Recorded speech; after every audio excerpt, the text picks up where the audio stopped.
ধনের দ্বারা আমরা সবকিছু লাভ করতে পারি না। জাগতিক স্বাচ্ছন্দ্য আমরা লাভ করতে পারি, কিন্তু সুখ লাভ করতে পারবো না। সুখের উপকরণ আমরা লাভ করতে পারি, কিন্তু সুখের অনুভূতি লাভ করতে পারবো না।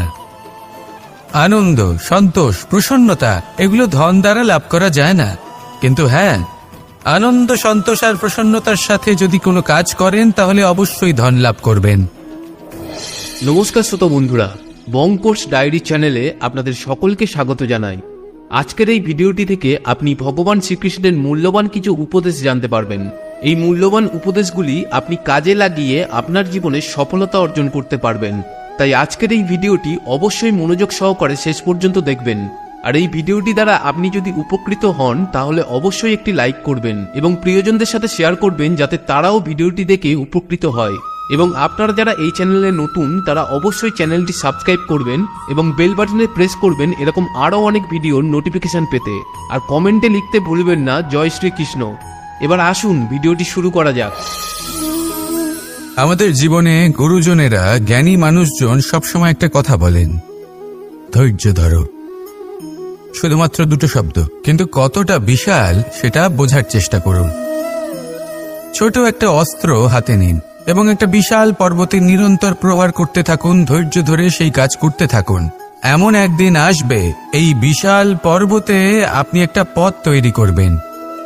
কোনো ধনুর্ধর যখন নিজের বিদ্যা অর্জন করেন তখন তাকেও ধৈর্য ধরতে হয়, তার নিজেকে সময় দিতে হয়, তবেই সে ধনুর্বিদ্যা শিখতে পারে। সেইভাবে আমাদের জীবনেও ধৈর্য ধরার খুব প্রয়োজন। পরিবারে ধৈর্য রাখতে পারলে তাহলে আস্তে আস্তে দেখবেন প্রেম বৃদ্ধি পাচ্ছে। সমাজে যদি ধৈর্য রাখতে পারেন তাহলে আস্তে আস্তে এই সমাজ আপনাকে সম্মান করবে। যদি নিজের জীবনে ধৈর্য রাখতে পারেন তাহলে নিজে থেকেই আত্মবিশ্বাস বাড়বে, নিজের বিকাশ হবে। জীবনে সবই সম্ভব যদি ধৈর্য রাখতে পারেন। হয়তো আস্তে আস্তে হবে, কিন্তু হবে অবশ্যই। শুধু ধৈর্য রাখুন, কারণ ধৈর্যই সব থেকে বড় পুঁজি। আসুন আর আমার সাথে ভালোবেসে বলুন, রাধা রাধা। মানুষ নিজের জীবনে সেই সব কিছু লাভ করতে পারে যা সে কামনা করে। শুধু প্রয়োজন হলো ইচ্ছে এবং সিদ্ধান্তের। এবারে ইচ্ছে আসলে কি? সেটা হলো এই মনে প্রকট হওয়া একটি ভাবনা, একটি আবেগ। শুধু তা দিয়ে কিছুই হয় না।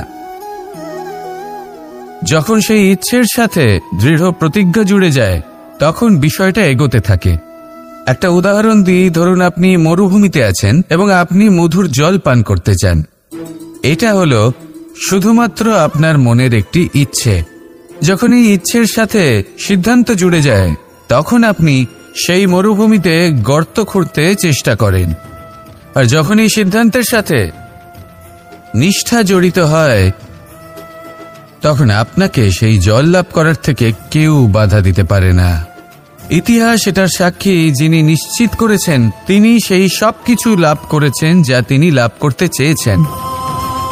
সেই জন্য ইচ্ছে থাকা খুব দরকার, কিন্তু তাকে সিদ্ধান্তের সাথে জুড়ে নিন। সিদ্ধান্তকে নিশ্চিত করে ফেলুন, সব কিছু লাভ করবেন। আর তখন এই মন প্রসন্ন হয়ে বলবে, রাধা রাধা। মানুষ শুধুমাত্র দুই ধরনের ব্যক্তির সামনেই নত হন।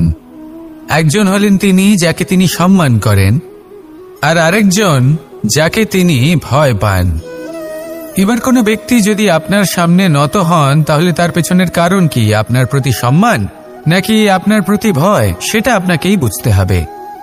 যদি আপনি এমন মনে করেন যে তাতে কি যায় আসে, ভয় হোক বা সম্মান, কেউ আমার সামনে নত তো হচ্ছেন, যদি এটা আপনার চিন্তা ভাবনা হয় তাহলে আপনাকে মনে করিয়ে দিই, এই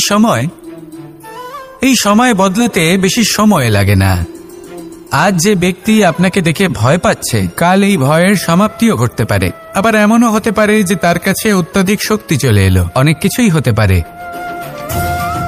তাই মনে রাখবেন, যে মাথা ভয়ের কারণে নত হয় তা সময় এলে সবার আগে বিরোধিতা করতে পারে, আর যে মাথা সম্মানের কারণে নত হয় আপনার জন্য নিজের শিরচ্ছেদও সে করতে পারে। তাই সকলকে আপন করে নিন, কিন্তু ভয় প্রয়োগ করে নয়। কর্ম করুন এবং সম্মান অর্জন করুন। শুধু এটাই করুন আর আমার সাথে ভালোবেসে বলুন, রাধা রাধা। ধন মানুষের জীবনের সবথেকে বড় প্রয়োজনীয়তা, সেই অস্ত্র যার দ্বারা মানুষের জীবনের অনেক সংকট দূর করে দেয়া যেতে পারে, সেই মাধ্যম যার দ্বারা সংসারের সমস্ত জাগতিক সুখ স্বাচ্ছন্দ্য লাভ করা যেতে পারে। কিন্তু ধনের দ্বারা আমরা সবকিছু লাভ করতে পারি না। জাগতিক স্বাচ্ছন্দ্য আমরা লাভ করতে পারি, কিন্তু সুখ লাভ করতে পারবো না। সুখের উপকরণ আমরা লাভ করতে পারি, কিন্তু সুখের অনুভূতি লাভ করতে পারবো না। আনন্দ, সন্তোষ, প্রসন্নতা এগুলো ধন দ্বারা লাভ করা যায় না। কিন্তু হ্যাঁ, আনন্দ, সন্তোষ আর প্রসন্নতার সাথে যদি কোনো কাজ করেন তাহলে অবশ্যই ধন লাভ করবেন। তাহলে আসুন আর এই প্রসন্নতার সাথে বলুন, রাধা রাধা। এই সংসারের সবথেকে বড় সুখ কি? কেউ বলবেন নিজের লক্ষ্য প্রাপ্ত করা, কেউ বলবেন ধন উপার্জন করা, কেউ বলবেন নিদ্রাই সবথেকে বড় সুখ, কেউ বলবেন রাজ্য লাভ করা, আবার কেউ বলবেন মাতার হাত থেকে খাবার খাওয়া, আদি ইত্যাদি। কিন্তু যদি সত্যি কথা বলি, এই সংসারের সবথেকে বড় সুখ হল সেবা করা। কখনো কাউকে সেবা করে দেখুন। এই সেবা দ্বারা অন্য কোনো মানুষের আশীর্বাদ লাভ করাতেই সুখ রয়েছে। আপনার সেবা ভাব দ্বারা যখন কোনো মানুষ নিজের অন্তরাত্মা থেকে আপনাকে আশীর্বাদ করে, তার থেকে বড় সুখ আর কিছুই নেই। কারণ প্রত্যেক মানুষের মধ্যে ঈশ্বর বাস করেন। নরের সেবাই হল নারায়ণের সেবা। নিষ্কাম সেবা করাই হল সবথেকে বড় সুখ। তাই নিজের অন্তরে সেবার এই ভাব জাগ্রত করুন। যে সুখের কথা আমি বলছি, সেই সুখ অনুভব করেই দেখুন।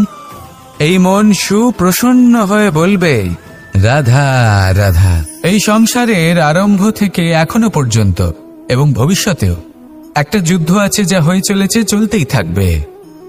পাপ এবং পুণ্যের মধ্যে যুদ্ধ, সত্য এবং অসত্যের মধ্যে যুদ্ধ। এই যুদ্ধ চলেই আসছে। আর এই যুদ্ধে যারা লড়েন তাদের আমরা সবসময় জয় জয়কার করি। আর যারা এই জয় জয়কার করেন তাদের প্রত্যেকের একটা বিশেষ গুরুত্ব থাকে। যখনই কোনো যোদ্ধা যুদ্ধক্ষেত্রে ক্লান্ত হয়ে পড়ে, শক্তিহীন হয়ে পড়ে, তখন এরা জয় জয়কার করে, শঙ্খ বাজাতে থাকে। সেই যোদ্ধাকে অনুপ্রেরিত করে, শক্তি এবং সাহসে ভরিয়ে তোলে। আর তখন সেই যোদ্ধা সেই যুদ্ধকে এগিয়ে নিয়ে যেতে পারে। যখন শ্রীরাম লঙ্কা যাত্রা করার জন্য সেতু তৈরি করছিলেন, তখন একটা ছোট্ট মিষ্টি কাঠবিড়ালি নিজের মুখে মাটির টুকরো বয়ে নিয়ে গিয়ে তার সাধ্যমতো তাকে সাহায্য করছিল। শ্রীরাম দেখলেন এবং বললেন যে ও তো সবার মনোবল বৃদ্ধি করছে, সবাইকে প্রেরিত করছে। ও বলল যে আমি এত ছোট হয়েও যদি এই কাজ করতে পারি, তাহলে আপনারা সবাই কেন পারবেন না? এটাই হলো সেই সকলের মাহাত্ম্য, যারা জয় জয়কার করেন, অনুপ্রেরিত করেন, সাহস যোগান। ওনারা সেই ব্যক্তি যারা একজন যোদ্ধার মধ্যে যুদ্ধকে জয় করার শক্তি প্রদান করেন। আসুন আমার সাথে ভালোবেসে বলুন, রাধা রাধা। বনের মধ্যে যদি আপনি কোনো বিষাক্ত সাপ দেখেন, তাহলে কি করবেন? আপনি তখনই তার থেকে দূরে পালাতে চেষ্টা করবেন। আর এটা কেন করবেন? নিজের রক্ষার্থে। এই কথা আমি নয় মেনে নিলাম, কিন্তু নিজের জীবনে এটা করেন না কেন? আপনি যেখানেই যান, যে স্থানেই যান না কেন, প্রত্যেক সময়, প্রত্যেক মুহূর্তে এমন বিষাক্ত সাপ আপনি অবশ্যই খুঁজে পাবেন। আর সেই সাপ নয় যাদের আপনি বনে খুঁজে পাবেন, এরা হলো সেই সাপ যা আপনাকে পাপ করতে বাধ্য করবে। আপনার অন্তরের বাসনা, ক্রোধ, অহংকার, লোভ, ঈর্ষা এদের বৃদ্ধি ঘটাবে। দেখুন, বনের এই সাপ আপনাকে একবার ছেড়ে দিতেও পারে, ছোবল নাও মারতে পারে, কিন্তু এই যে পাপরূপী সাপ আছে তা অবশ্যই ছোবল মারবে। কর্ম যদি করেন তাহলে অবশ্যই ফল পাবেন। সেই জন্য যখনই কোথাও যাবেন, যদি এমন কাউকে দেখেন, যদি এমন কিছু দেখেন যে আপনাকে পাপ করতে বাধ্য করছে, তাহলে সেই মুহূর্তে সেখান থেকে পালিয়ে যান। যেমন বনের সাপ দেখে আপনি পালাতে থাকেন। সৎকর্মের রক্ষা অত্যন্ত আবশ্যক। আসুন আর আমার সাথে ভালোবেসে বলুন, রাধা রাধা। আমার অনেকগুলো নাম আছে, আর তাদের মধ্যে একটি হলো যুদ্ধ বিমুখ। এই কথা আপনারা সবাই জানেন। দাদাও আমাকে বলেছেন যে তুমি এরকম কিভাবে যুদ্ধক্ষেত্র থেকে মুখ ঘুরিয়ে